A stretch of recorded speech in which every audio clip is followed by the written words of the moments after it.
Et donc en pleine période d'alerte attentat, grosse frayeur ce matin dans le RER C. Une femme voilée a proféré des menaces dans une rame et c'est à la station Bibliothèque François Mitterrand que la police est intervenue, Jean-Baptiste Marty.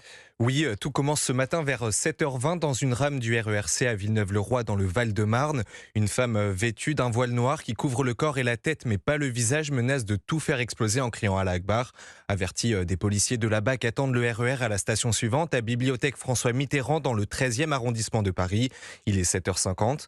Il lui donne alors l'ordre de sortir de la rame et de s'asseoir sur le quai en attendant les équipes de déminage qui arrivent une heure plus tard, vers 8h50.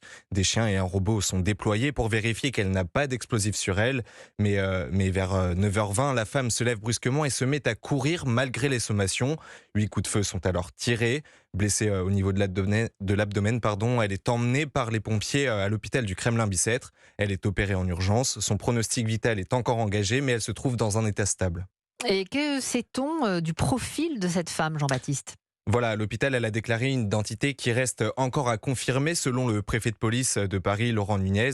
Son prénom, Sarah, elle est âgée de 38 ans. Elle est de nationalité française. Elle s'est convertie à l'islam il y a 6 ans. Elle n'est pas fichée S, mais surveillée par les services de police depuis un autre incident qui s'est produit en juillet 2021 à Thiers. Laurent Nunez, préfet de police de Paris, revient sur cette interpellation. Vêtue également d'un voile intégral, elle déambulait avec un tournevis à la main, tenait des propos à caractère religieux et pouvait avoir une attitude menaçante qui avait conduit à son interpellation, d'ailleurs avec l'aide à l'époque de militaires du dispositif Sentinelle.